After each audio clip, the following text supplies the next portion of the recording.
Get rid of the pregnancy, my father demanded. I refused, so they threw me out in the rain, pregnant and alone. Years later I won the lottery, and they came crawling back to steal it. Please support this channel by visiting our store. We have our new ebook release. This guide breaks down the real mechanics behind feeding, training, grooming and health. The stuff every top 10 tips article skips. 10 sections. One clear action to take in the next 24 hours after every single one. Link in the description box. Well, let's go. The rain poured down like the sky itself was mourning. Not the soft, cleansing kind, the relentless icy sheets that soaked through my clothes and clung to my skin like a cruel reminder of what I was losing. I stood at the doorway of my childhood home, a duffel bag slung over my shoulder. My mother's face twisted into something between disgust and disappointment. My father stood with his arms crossed, not even looking at me. You're throwing away everything we built for you, Olivia. His voice was cold, sharp like a blade. I'm not throwing anything away, I said, my voice steadier than I felt. My hand instinctively covered my stomach, as if I could shield the tiny life inside from their judgment. My mother's lips pressed into a thin line. Then prove it. Get rid of it. Go back to law school like you're supposed to. Forget this mistake. Mistake. That's what they called my child. The same parents who preached about family values, who paraded me around as their perfect daughter at every fundraiser, every country club event. The same people who had built their entire lives around appearances. I looked between them, searching for even a shred of love, of understanding. There was none. Just calculations. Just disappointment. I swallowed hard. No. My father exhaled sharply, shaking his head. Then you leave us no choice. You will not ruin our name. You will not drag us down with your selfish decisions. My mother stepped forward, pressing something into my hand. I looked down, a check for $5,000. Take this. Start over somewhere else. But don't come back. Don't call. Don't write. As far as we're concerned, Olivia Monroe doesn't exist anymore. I felt the air leave my lungs. Transaction. That's all I was to them. A problem to be paid off and discarded. I let the check slip from my fingers, watching it flutter to the rain-soaked ground. You'll regret this, I said. My mother's eyes flickered, just for a second. Then she straightened, chin high, back stiff. No, Olivia. You will. And with that they shut the door. That was 8 years ago. 8 years since I walked away with nothing but a duffel bag and a life growing inside me. 8 years since I built myself from nothing. They had bet on me failing, on me coming back begging. They were wrong. Because today everything was about to change. I stared at the crumpled lottery ticket in my shaking hands. The numbers on my phone screen matched every single one. My breath hitched, my pulse roared in my ears. $60 million. I sat in stunned silence, my brain refusing to process what this meant. Beside me, my best friend Harper leaned over, eyes wide. Liv, tell me that's real. I nodded, numb. It's real. A slow, wicked grin spread across Harper's face. Your parents are going to lose their minds. I let out a shaky laugh, but something inside me burned. Not just satisfaction. Not just justice. Revenge.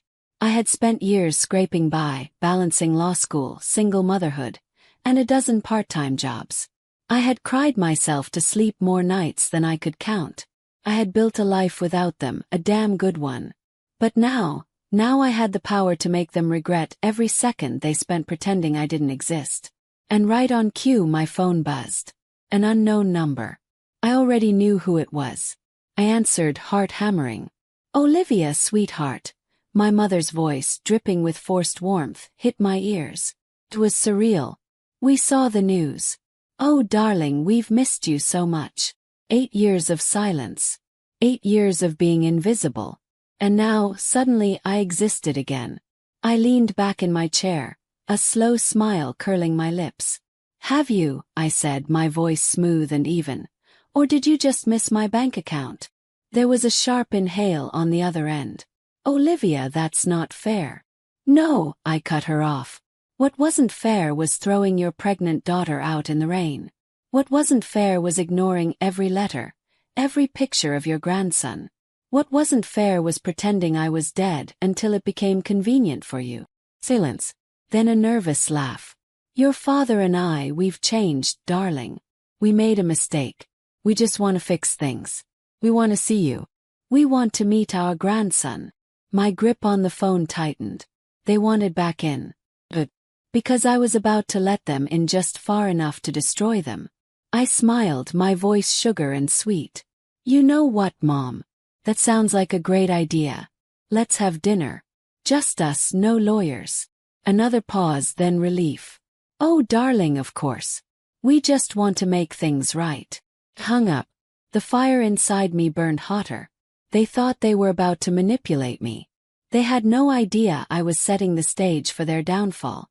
Harper leaned in, eyes gleaming. You're really going to do this, aren't you? Exhaled, steady. Oh, you have no idea. And by the time I'm done, they'll wish they had never picked up that phone. I should have known they'd never come alone. The moment I stepped into the restaurant, I saw them. My parents sitting primly at a corner booth, dressed like they were meeting with business partners, not the daughter they abandoned. But it wasn't just them. A man in a tailored suit sat beside my father, briefcase open, papers spread across the table. I inhaled sharply. Lawyer. So much for a heartfelt family reunion. I forced a smile, sliding into the seat across from them. Wow, a lawyer. I thought this was just dinner. My mother had the audacity to look flustered. Sweetheart, we just thought some legal guidance might help. You've come into a lot of money and we only want what's best for you, Olivia. My father cut in, smooth as ever. And for our grandson. I almost laughed. For 8 years my son hadn't existed to them. Now suddenly they were concerned about his future. I crossed my arms. Funny, you didn't care about him before. My mother reached across the table, her hand hovering as if she wanted to touch mine. We were wrong, darling. We let our pride get in the way. But you have to understand, we thought we were protecting you. We wanted you to succeed. A familiar rage simmered beneath my skin. Protecting me. Throwing me out in the rain, pregnant and alone, was protection. Ignoring every letter, every picture of their own grandson was love. But I didn't let the anger show. Not yet. Leaned back. All right, let's cut to the chase. What do you want? The lawyer cleared his throat, sliding a thick folder toward me. Your parents have been thinking about your future. They believe a structured financial plan would be in your best interest. I raised an eyebrow. A structured financial plan. My father nodded. We've been researching investment opportunities. If you allow us to manage a portion of your funds, we can ensure your wealth is protected long term. There it was. They weren't here for me. They were here for my money. I flipped open the folder, scanning the legal jargon. It was worse than I thought. They wanted control, to be named financial overseers of my assets, with the power to allocate funds as they saw fit.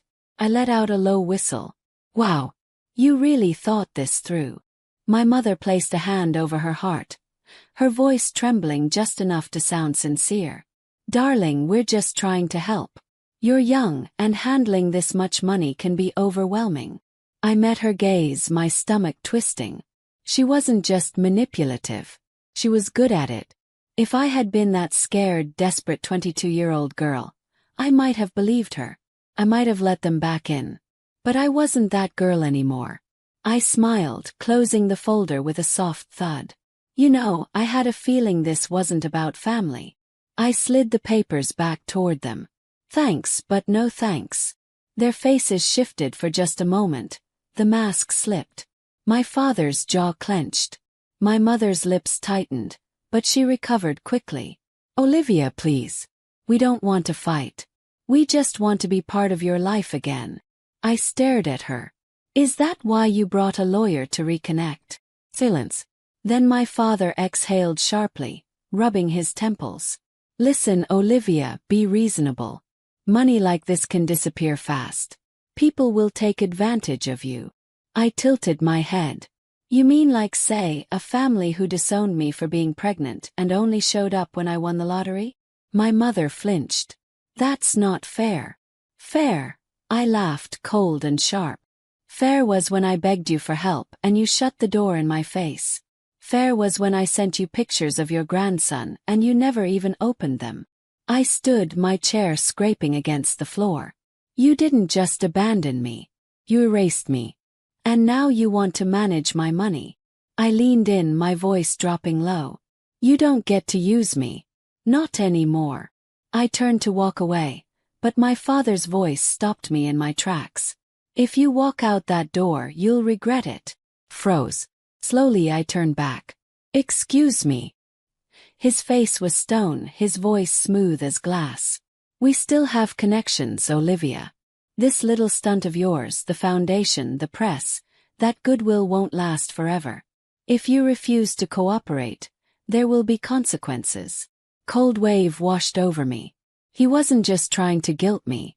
He was threatening me. My mother looked panicked. Darling, he doesn't mean. Oh, he means it. I forced a smile. But I have news for you, Dad. I leaned forward, meeting his gaze dead on. I don't scare easily.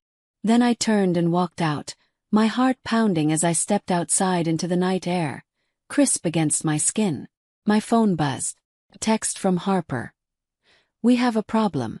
Call me now. I swallowed hard because something told me this was just the beginning.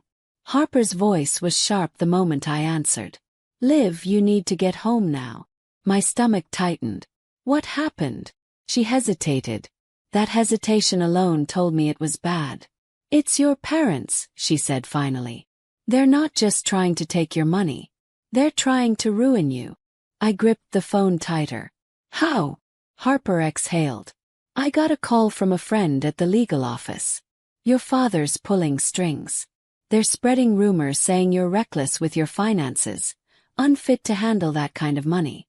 They want to push for a court order to gain control of your assets. My breath caught. They're trying to claim I'm incompetent. Yeah, she muttered. And they have connections, Liv. Judges, investors, even media outlets. If they frame this right, they could actually make people believe it. I felt the heat rise in my chest.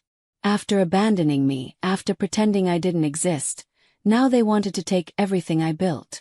Not a chance. I swallowed down the anger. All right. Let them try. Harper hesitated. Liv, this isn't a game. I know, I said, already forming a plan. That's why I'm going to end it before it even starts. The next morning I made a call. It was time to set the trap. I arranged a private meeting with my parents. Just the three of us, no lawyers, no outside interference. I knew they'd accept. They thought they had me cornered. They had no idea. The meeting took place in a high-rise office building downtown, a neutral location. Public enough that they couldn't cause a scene, private enough for what I had planned. They were already there when I arrived, sitting at a polished glass table, looking every bit the composed, powerful couple they had always pretended to be. I sat across from them, calm, collected. So, I said, what do you really want? My father folded his hands. We've already discussed this, Olivia. We want to guide you, make sure your future is secure. I raised an eyebrow. By taking control of my money. He sighed as if I were a petulant child. By managing it wisely. You're young, and money like this can disappear fast. And darling, my mother chimed in, her voice sickly sweet. Think of Walker. Don't you want to ensure he has the best life possible? They were good. But I was better.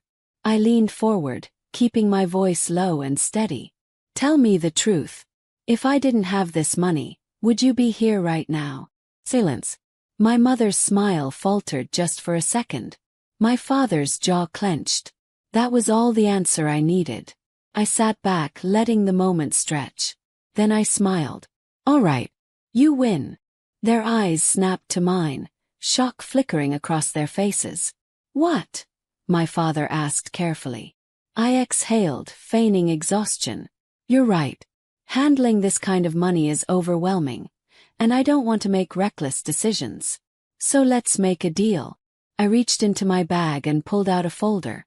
This, I said, sliding it across the table, is a financial agreement. If you're going to be involved in my finances, I want everything official, full transparency, legal oversight. My father opened the folder, scanning the contents. His face paled. Because what he saw wasn't a simple financial agreement. It was a legally binding document stating that they had attempted to manipulate me into signing over control of my assets under false pretenses. It was detailed, explicit, and the best part, it was recorded. My mother's breath hitched. What is this? I leaned back, watching the panic set in. It's a contract. One that outlines exactly how you plan to take my money. Every conversation we've had, every message you sent, it's all documented. Tapped my phone. And if you don't sign this, ensuring you never make another attempt to interfere in my life, I'll make sure every investor, every media outlet, and every legal authority sees exactly who you are. My father's hands clenched into fists. For the first time in his life, he had no control. You wouldn't, he growled. I tilted my head. Are you willing to bet on that? Silence stretched between us. A battle of wills. Finally, my mother broke. Her hand trembled as she reached for the pen. My father shot her a warning glance, but she ignored it. Resign. My father's face was red with barely contained rage, but he knew he had lost. He snatched the pen, scribbling his name with sharp, angry strokes. I took the papers back carefully, placing them in my bag. Then I stood. We're done, I said simply. Walk away, and don't ever try this again. I turned to leave, but my father's voice stopped me. You think this is over? His voice was low, dangerous. You humiliated us. You think you can just walk away from that? I turned back, smiling. I don't think, Dad. I know. And then I walked out, leaving them sitting in their own failure. But I knew this wasn't over. I knew they'd try again. Which is exactly why I had one more move left to play. I knew my parents wouldn't give up. People like them never do. That's why I planned ahead.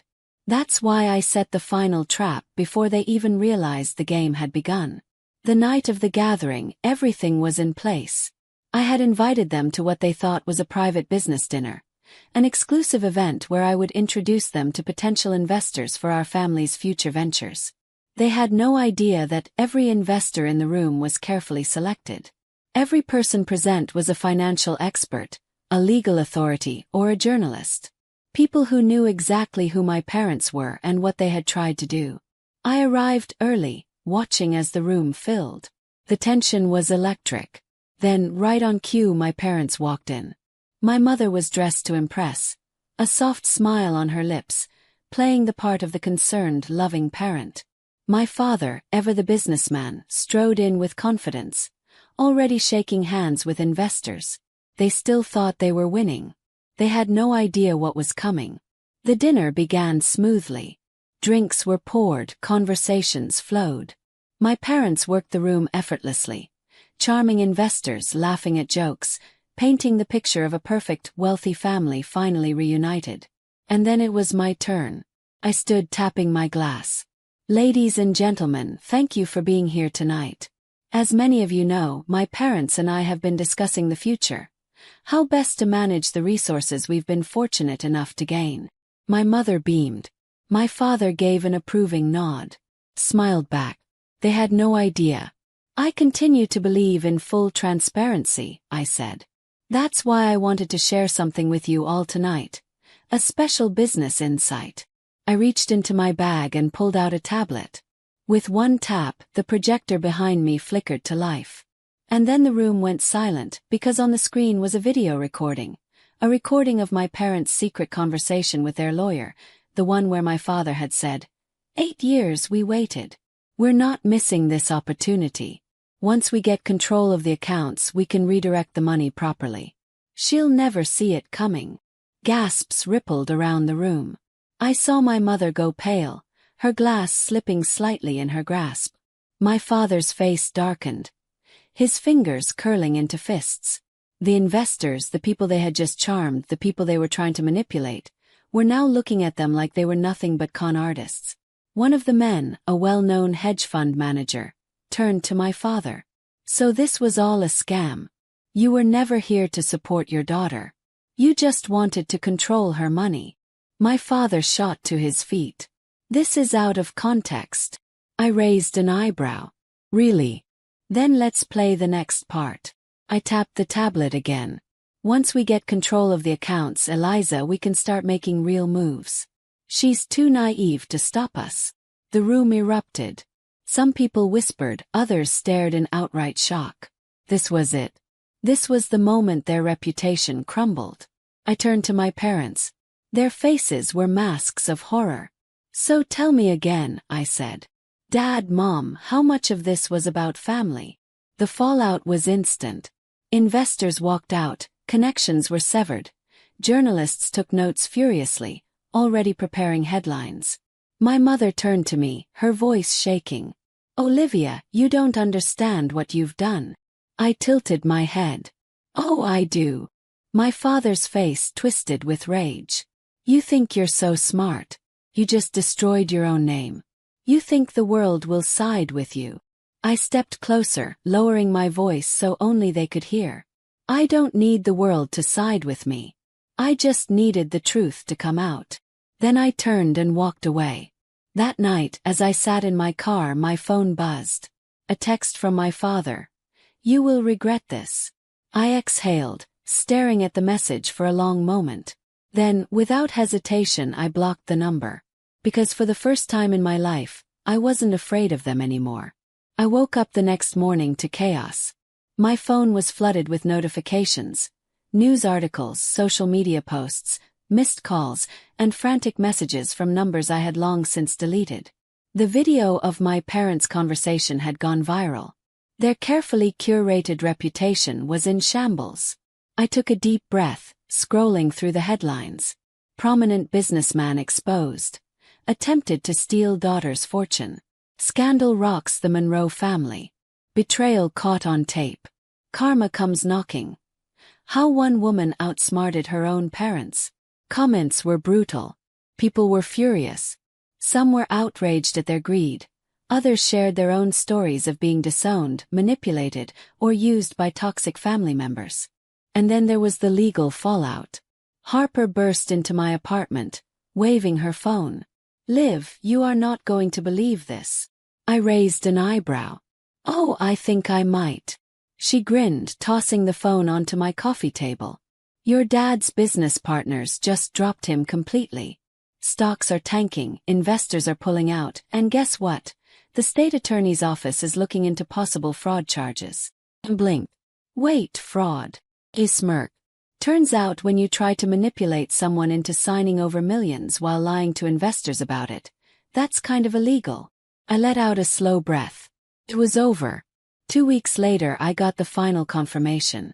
My father was facing a lawsuit, not just from former investors but from business associates who had unknowingly been caught in his schemes. He was drowning in legal fees. The empire he had spent decades building crumbling. And my mother, she was nowhere to be seen.